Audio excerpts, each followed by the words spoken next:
Au cours des 30 dernières années, les scientifiques ont fait une incroyable découverte d'une nouvelle créature vivant profondément sous la surface de l'océan. Le nom de cette créature est l'éponge harpe. Si tu te demandes pourquoi il a fallu tant de temps pour découvrir cet animal, il faut savoir qu'il vit généralement à une profondeur d'environ 3400 mètres sous la surface de l'océan. Cette espèce d'éponge a été découverte pour la première fois au large de la Californie grâce à un robot suffisamment solide pour explorer ces profondeurs extrêmes que l'océan a à offrir. C'est sans aucun doute une zone de la planète où même les créatures à l'apparence la plus bénigne peuvent être potentiellement dangereuses. Et les scientifiques ont été surpris de constater que cette créature était bien plus qu'une simple éponge. Cela peut sembler évident, mais l'éponge harpe a été baptisée ainsi parce que sa structure de base, appelée aube, a la même forme qu'une harpe. Chaque aube est composée d'une branche horizontale soutenant plusieurs branches verticales parallèles. Mais ne te laisse pas tromper par l'apparence fantaisiste et amusante de l'éponge harpe, ou par son joli nom. C'est un redoutable chasseur des profondeurs. Elle a une capacité unique de capturer et d'envelopper de petits animaux à l'aide de ses rhizoïdes, des fibres courtes et fines. Grâce à elle, l'éponge harpe s'accroche au fond vaseux et mou de l'océan et attrape les minuscules créatures qui se retrouvent prises dans ses branches par les courants des profondeurs. D'autres créatures spongieuses se nourrissent souvent en prélevant des bactéries et des morceaux de matière organique de l'eau de mer et en les filtrant à travers leur corps. Mais pas notre éponge harpe. Au lieu de cela, elle attrape son futur repas avec de minuscules crochets barbelés qui recouvrent chacune de ses branches. L'éponge harpe a une préférence pour les petits crustacés comme les crabes, les écrevisses et les crevettes. Une fois qu'elle en tient un dans ses griffes, elle enveloppe l'animal d'une fine membrane avant de commencer à le digérer lentement. Les chercheurs pensent que l'éponge harpe utilise cette méthode d'alimentation car il n'y a pas assez de nutriments en profondeur. Cela rend l'alimentation traditionnelle par filtrage des particules moins efficace. Les recherches ont montré que cette créature est encore en train d'évoluer. Les premières éponges harpes que les chercheurs ont trouvées n'avaient que 2 aubes. Mais plus tard, les scientifiques ont découvert d'autres spécimens qui avaient 6 aubes. L'éponge harpe pourrait avoir évolué vers cette structure élaborée ressemblant à un bougeoir pour augmenter sa surface. En général, les éponges harpes atteignent une taille de 30 cm, mais les chercheurs en ont trouvé une qui en faisait le double. L'éponge harpe est aussi belle que rare. Tu vois ces petites boules blanches au sommet des branches ? Maintenant, pourquoi ne pas se pencher sur d'autres créatures qui vivent sous la zone photique des océans de la Terre ? Il s'agit de la zone située sous la surface de l'océan qui reçoit encore un peu de lumière du soleil. Grâce à cela, de nombreux organismes et créatures y prolifèrent. Tout animal vivant au-delà de cette zone est considéré comme une créature abyssale. Le ver Annelide Tomopteris est un ver segmenté que l'on trouve dans la zone crépusculaire de l'océan. Il s'agit de la zone qui se trouve entre 200 et 1000 mètres sous la surface. Ces créatures ne font souvent pas plus de 2,5 cm de long, mais les plus grandes d'entre elles peuvent mesurer jusqu'à 30 cm. Lorsqu'ils nagent et se nourrissent, ces vers effectuent ce que les chercheurs décrivent comme une incroyable danse. En effet, ils peuvent nager à grande vitesse et opérer très facilement des virages à des angles serrés. Lorsqu'on entend le mot « ver », on pense généralement au ver de terre commun. Il est donc intéressant de savoir qu'il existe un ver des profondeurs qui ne sort jamais de l'eau de toute sa vie. La plupart d'entre nous essaient d'éviter le contact avec les méduses échouées sur le sable ou celles qui nagent près de la surface. Mais tu ne risques pas de rencontrer la méduse Crossota, qui est aussi une créature abyssale. Cette magnifique méduse est généralement de couleur rouge rubis, orange vif ou violet électrique. C'est ce qui a permis aux chercheurs de réaliser qu'ils avaient trouvé une nouvelle espèce de méduse. La créature atteint une taille maximale de 2,5 cm de diamètre. Elle a des tentacules qui s'étendent dans toutes les directions. Si tu t'en approches, elle rassemblera tous ses tentacules vers son corps avant de s'éloigner rapidement à la nage pour éviter le danger. La méduse Crossota est extrêmement rare. Tu ne la verras pas très souvent. Et tu devras peut-être utiliser le robot de plongée profonde dont on a déjà parlé.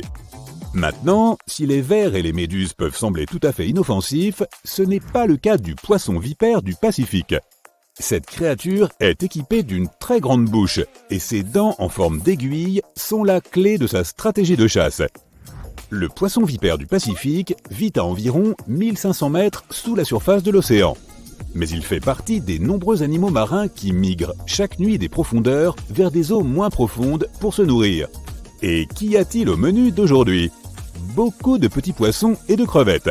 La créature peut mesurer jusqu'à 30 cm de long. Ses deux crocs avant, qui se dressent sur sa mâchoire inférieure, juste devant ses yeux, sont particulièrement spectaculaires. Lorsque le poisson décroche sa mâchoire, sa bouche peut s'ouvrir assez largement pour engloutir de plus petits animaux. Et sa dentition forme une sorte de cage qui empêche toute fuite. Tu as déjà vu une créature sous-marine qui ressemble à une fraise? Oui, ça existe. Regarde ces petits points sur le calmar fraise. Cette créature a un gros œil et un autre plus petit. On pourrait croire que c'est gênant et inconfortable, mais c'est en fait tout le contraire. Le grand œil gauche regarde vers le haut, il repère les ombres projetées par d'autres animaux dans les eaux peu éclairées au-dessus, et sa forme tubulaire l'aide à collecter autant de lumière que possible. De l'autre côté de la tête du calmar, tu peux voir son œil droit. Il est petit et regarde vers le bas.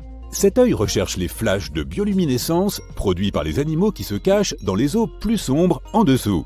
La bioluminescence désigne la production et l'émission de lumière par des organismes vivants. Au fait, ce calmar a un surnom. Il est connu sous le nom de calmar qui louche. Cela est simplement dû à la différence de taille remarquable entre ses deux yeux. Comme la lumière n'atteint pas les profondeurs de la mer, le corps du calmar fraise semble noir. Cela l'aide à se cacher de ses prédateurs comme les requins et les dauphins. En général, le calmar fraise atteint une longueur de 13 cm. Il vit à environ 900 mètres sous la surface, mais nage vers des eaux moins profondes la nuit. L'étoile à plumes est une créature marine sans colonne vertébrale, mais avec des membres en forme de plumes qui rayonnent à partir du centre de son corps. Cette créature est apparue pour la première fois il y a environ 200 millions d'années. Apparentée aux étoiles de mer, elle ressemble à une fleur. Mais si tu t'en approches, elle s'éloigne rapidement à la nage. Mais toutes les étoiles à plumes ne savent pas nager. De nombreuses espèces ne peuvent que ramper sur le fond de la mer. Comme certaines des autres créatures des profondeurs que nous avons examinées, l'étoile à plumes peut s'adapter à son environnement. Elle a la capacité effrayante de se débarrasser de ses membres, de la même façon que certains lézards peuvent se débarrasser de leur queue. Cela l'aide aussi probablement à échapper à ses ennemis.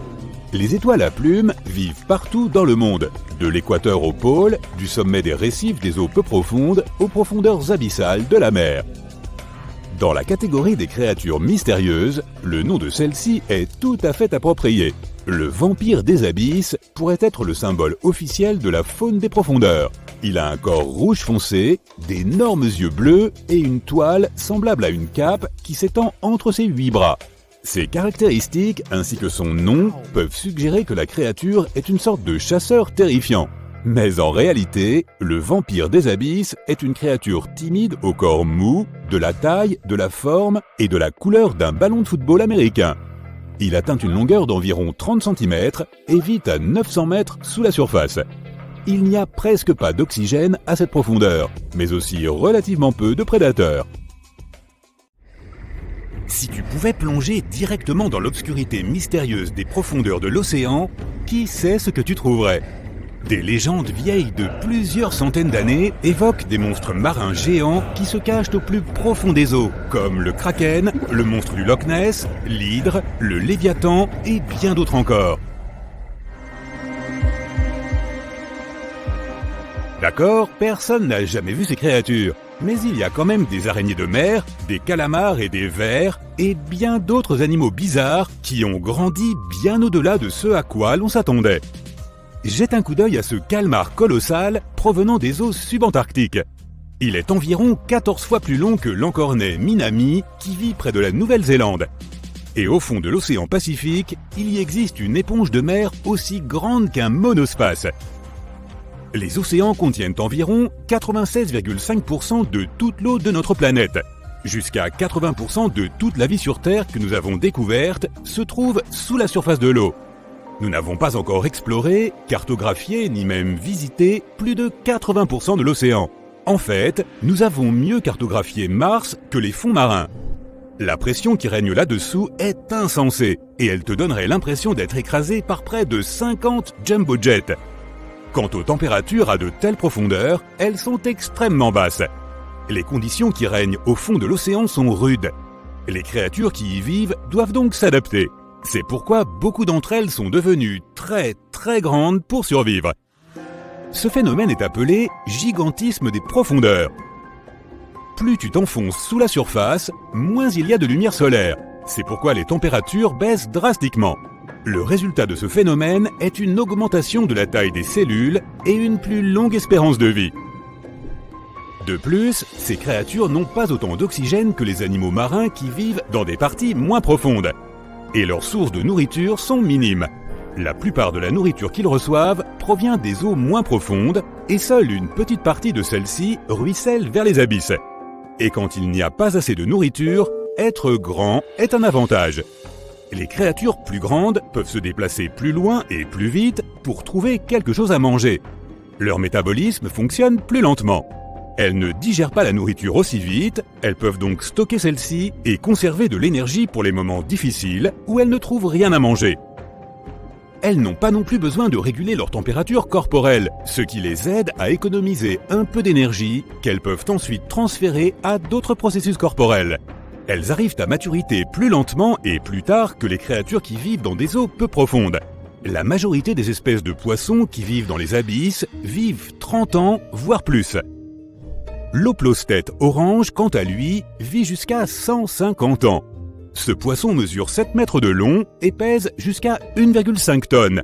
Mais il lui faut plus d'1 siècle pour atteindre ces dimensions. Il commence à chercher un partenaire lorsqu'il a 30 à 40 ans. Et s'il peut vivre aussi longtemps, c'est parce qu'il n'y a pas beaucoup de prédateurs à de telles profondeurs. De plus, il n'y a pas d'humains ou d'autres éléments qui peuvent le déranger ou mettre son existence en péril. À de telles profondeurs, l'environnement est assez stable, donc beaucoup d'animaux s'y trouvent comme de véritables fossiles vivants. Ils n'ont probablement pas changé depuis des millions d'années. Les 200 premiers mètres de profondeur de l'océan sont considérés comme la haute mer. La majorité de la vie marine que nous avons découverte y vit, car c'est la zone que le soleil peut encore atteindre. Puis, à mesure que l'on s'enfonce, on atteint la zone crépusculaire. Il semblerait que rien n'y vive. Mais à environ 250 mètres, il se trouve une petite oasis de vie ancienne qui s'épanouit. On y trouve des lys de mer, animaux qui n'ont pas changé depuis des millions d'années. Les coélacantes, un autre fossile vivant, peuplent l'océan depuis plus de 360 millions d'années. Les myxines n'ont pas changé depuis très longtemps non plus, depuis plus de 300 millions d'années. Cette créature vit à une profondeur de 1700 mètres. Elle a évolué avant le reste des vertébrés, c'est pourquoi c'est le seul animal doté d'un crâne, mais sans mâchoire ni colonne vertébrale. Les créatures des profondeurs ne peuvent pas survivre dans les eaux peu profondes. Elles ont évolué pour vivre en profondeur sous une pression hydrostatique plus importante. Les humains et les autres organismes qui ont des espaces internes remplis de gaz seraient écrasés s'ils pouvaient aller à de telles profondeurs. C'est pourquoi les plongeurs en eau profonde doivent toujours porter des combinaisons spéciales conçues pour des environnements à haute pression, même s'ils ne vont pas très profond dans les zones où vivent ces géants. Toutefois, près de l'Antarctique, on peut assister à ce gigantisme bien plus près de la surface. Des éponges géantes, des limaces de mer, des araignées de mer de la taille d'une assiette, des vers et même d'énormes organismes unicellulaires, tous ont tendance à nager dans des eaux moins profondes. Les scientifiques ne savent pas exactement pourquoi, mais ils pensent que cela pourrait avoir un rapport avec l'oxygène. Les espèces géantes n'utilisent que très peu d'oxygène. Or, les eaux autour de l'Antarctique en sont assez riches, ce qui signifie qu'il n'y a pratiquement aucune limite à la croissance de ces animaux. Revenons aux créatures des profondeurs. Comme nous l'avons mentionné, elles ont dû s'adapter à une forte pression, si bien qu'elles n'ont presque pas d'espace rempli d'air dans leur corps. Elles sont principalement composées d'eau, et comme l'eau est incompressible, cela les aide à ne pas être affectées par une pression aussi élevée. Mais à cause de cela, si elles devaient remonter vers la surface, elles gonfleraient probablement, peut-être même jusqu'à l'explosion. Prenons le blobfish, poisson qui détient le titre d'animal le plus laid du monde. Il a l'air normal sous la surface, là où se trouve son habitat naturel. Mais lorsqu'il remonte à la surface, où la pression est 120 fois plus faible, il change de forme. Le blobfish n'a pas de squelette ni de muscles, alors sans pression élevée des profondeurs, il finit par être tout mou et tout flasque. Les sombres profondeurs océaniques ne sont pas seulement effrayantes à regarder, mais aussi à écouter. En 1997, des scientifiques essayaient de trouver des volcans sous-marins situés au large de la côte sud-américaine. Pendant leurs expéditions, ils ont enregistré l'un des bruits les plus forts jamais enregistrés. Si fort que même des capteurs situés à plus de 4500 km de distance ont réussi à le capter. Ils l'ont plus tard appelé le bloop. Il leur a fallu 15 ans pour conclure que ce son provenait d'un tremblement de glace. C'est lorsque l'activité sismique brise le sol gelé. L'eau au fond de l'océan n'est pas toujours extrêmement froide. Il y a des évents hydrothermaux au fond de la mer et l'eau qui en sort peut atteindre les 400 degrés Celsius. Mais à de telles températures, la très forte pression, celle-là même qui t'écraserait, est ce qui empêche l'eau de bouillir. Des centaines d'espèces animales vivent près des évents hydrothermaux en eau profonde. Certaines d'entre elles, comme les vers tubulaires, ne ressemblent à rien de ce que nous avons vu auparavant. Ces vers absorbent les composés chimiques des fluides qui s'échappent des évents. C'est ainsi qu'ils nourrissent les bactéries qui y vivent. Et en retour, ces bactéries leur fournissent le carbone dont les vers tubulaires ont besoin pour survivre. 2/3 de toutes les espèces de corail découvertes par les scientifiques vivent dans des parties sombres, profondes et extrêmement froides de l'océan. Certaines vivent même à 5000 mètres de profondeur. Elles peuvent survivre à des températures aussi basses que -2 degrés Celsius. Certains de ces coraux d'eau froide ont plus de 8000 ans. Ils forment des structures étonnantes qui peuvent s'élever jusqu'à 35 mètres de haut. Les profondeurs ne sont pas seulement un monde mystérieux de créatures bizarres. Le paysage sous la surface océanique est aussi magnifique. Et les canyons qui s'y cachent feraient même paraître le Grand Canyon tout petit. Par exemple, prenons celui qui se trouve dans la mer de Bering, le canyon Zemshug. Son relief vertical a une profondeur de plus de 2600 mètres. Les plus hautes vagues océaniques ne sont pas celles que tu peux voir depuis le littoral. Elles se produisent sous la surface et on les appelle des vagues internes. Elles se produisent entre deux masses d'eau qui ont des densités différentes. Elles se déplacent à des vitesses de plusieurs milliers de kilomètres par heure et peuvent atteindre des hauteurs de 200. Jupiter, la planète qui tourne le plus vite de notre système solaire, où le jour ne dure que 10 heures. La plus grosse planète de notre système solaire, une géante gazeuse 300 fois plus massive que la Terre. Elle a des anneaux de poussière et des bandes colorées qui s'étendent à sa surface, qui sont en fait des gaz. Et puis, il y a la grande tache rouge. Une tempête massive qui fait rage, un énorme ouragan 2 à 3 fois plus large que la Terre entière. Cette tempête est aussi incroyablement profonde et s'enfonce à 480 km dans l'atmosphère de Jupiter. C'est 40 fois plus profond que la fosse des Mariannes, le point océanique le plus profond de la Terre, et c'est bien plus que ce que les scientifiques avaient d'abord estimé. Les chercheurs spéculent sur la grande tache rouge depuis des centaines d'années déjà. Cette tempête tourne autour de Jupiter dans son hémisphère sud. Au centre de cette tempête géante en rotation, les vents sont relativement calmes. Sur les bords, en revanche, leur vitesse peut atteindre 680 km/h. C'est au moins 2 fois plus rapide que les ouragans les plus puissants de notre planète, qui filent plutôt à 280 km/h. Lorsqu'un ouragan se forme sur Terre, il s'emballe au début, mais tôt ou tard se met à ralentir jusqu'à se décomposer en arrivant sur la terre ferme. Jupiter a un ciel haut de 70 km. Il y a des couches de nuages sous lesquelles les scientifiques pensent qu'il se trouve un océan d'hydrogène liquide. Le noyau de la planète est censé se trouver juste sous cet océan, mais nous ne sommes pas certains de connaître sa composition exacte. D'après ce que nous savons, Jupiter est un monde gazeux, donc dépourvu de surface solide, qui pourrait arrêter la tempête. C'est pourquoi la tâche continue de faire rage encore et encore. Les scientifiques ont réalisé que la tempête change constamment de taille. Comparée aux données de 1850, elle est plutôt en train de rétrécir en ce moment. La grande tache rouge faisait autrefois 3 fois la taille de la Terre. Cela fait longtemps qu'elle n'a pas grandi. Mais alors qu'elle rétrécit, la tempête s'élève et change de couleur pour prendre une teinte orange intense, probablement à cause des réactions chimiques qui s'y produisent. De la nouvelle matière remonte du fond de la tempête. La grande tache rouge pourrait continuer à réduire et finir par disparaître dans les 10 à 20 prochaines années. Mais une autre tempête similaire pourrait apparaître ailleurs sur Jupiter si la grande tache rouge venait à disparaître. Cette tempête peut sembler très profonde, mais elle l'est toujours moins que les gigantesques jets de vent qui font rage autour d'elle et la rendent plus puissante encore. Les bandes de vent de Jupiter descendent jusqu'à 3200 km sous le sommet de ces nuages.